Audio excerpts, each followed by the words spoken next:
Let us be honest with each other. Dear job seeker, your potential employers are not telling you the truth. So when they say there is a vacancy and you need to send an application, it's the highest probability that no one will ever pay any attention to your application. And here is why. I'm going to start off with an example in order to demonstrate my point.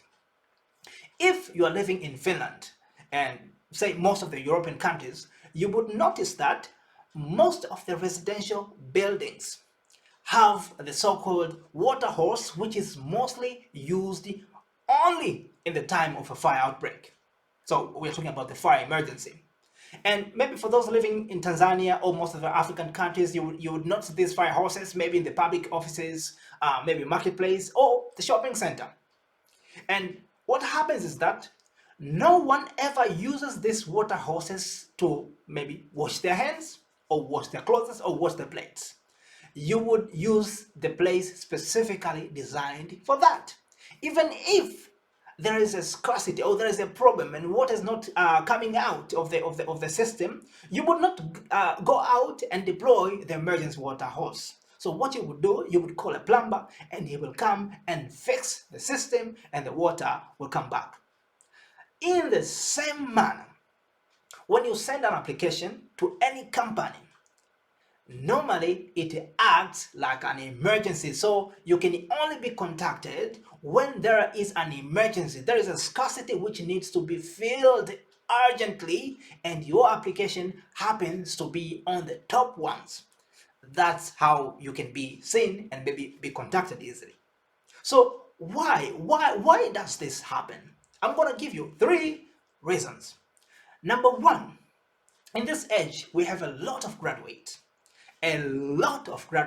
in each and every year.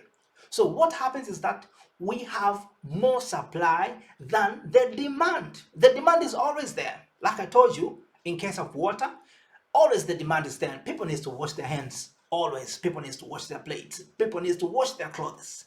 But nobody needs water from the water hose, which is meant for the fire outbreak. Likewise, there is always demand of workers, but for them to contact you, there has to be a big emergency. So, like I said, point number 1, there is more supply than the demand. Point number 2, it's an overwork. Imagine, I'm going to use Microsoft. Of course, this is more of an ideal example, but I have to use it in order to make my point very, very clear. So take example of Microsoft. If Microsoft announces today that maybe we need an IT expert who is a fresh graduate, we don't need any experience. The first thing which can come up to your mind as a job seeker will be like, this is for me because I don't have any experience and I'm a fresh graduate. So if I send an application, maybe they might consider me. What you might not be thinking about is that there are other 20,000 people who are having the same thought as you are. So when you send this application, Microsoft receives 21,000 applications and maybe they need to give an answer within a month.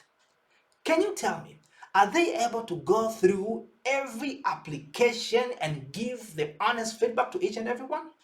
The truth is that normally these people, they already have someone in mind, someone whom they think can suit this application, but they have to fulfill the process anyway. They have to announce the position, they have to receive the applications, but they already have their pre-selected individuals. Maybe they can call few of them and interview them, and that's how this thing is normally done. You can be very good, you can be an expert, but if you are not there in the area where you can be seen, you will never be contacted. And this is why many people also complain that I'm good in this, I'm an expert, but they did not call me. I don't know why. Maybe corruption or something like that. Sometimes it's not even corruption, but it's the system itself. That was number 2, overwork for the recruiters. But number 3 is the trust.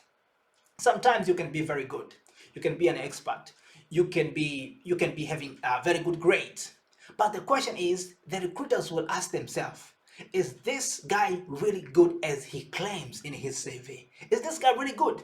So unless there is someone to recommend you, someone to speak on your behalf, to say, I know this guy, he's really good, no one is going to contact you.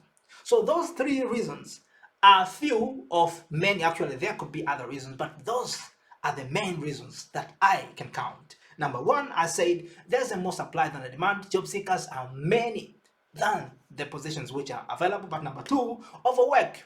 Sometimes the applications are so many for these recruiters to process all of them equally and fairly. So at the end of the day, they just pick few and process them, and the rest they just discarded. But number three, lack of trust. But what do you need to do in this case? So here are 4 suggestions that I've given. You are supposed to do this in order to make sure that at least it will help you to get a job quickly. Number one, make sure that you get connected to the communities in your neighborhood. Those communities which are also, of course, doing something good, something productive. Make sure you join the community. Make sure you not only go to the events for participation, but you go there to be noticed. They got to notice that someone is here. And how do you get noticed? You have to contribute something. If there is a talk, make sure that you contribute something. If there is some kind of work, make sure you do some work. You get noticed by being in a particular community.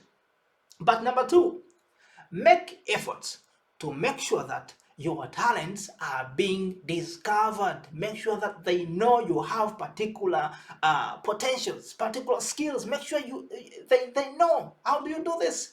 You have to volunteer. You have to do something, organize something, propose something, which can make your potential be seen from the community members. But number three, spot the weakness and propose the solution, which includes you as the solver of that particular problem. This should not only be in the community, but you can even try to research maybe a particular company, a particular, maybe a community, or maybe even an association, and try to see what problem could they be going with. Maybe they have not been able to solve that problem. What weakness do they have? And are you in a position to help anything in solving that weakness? If there is, make sure that you become, initiative, you become proactive in proposing the solution, which will include you as the main player. But number four, send applications and send emails.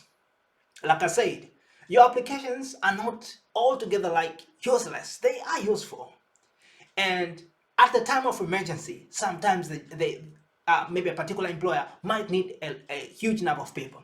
And if you had sent an emails before, then it's easier for you to be contacted back because they already have your contact details.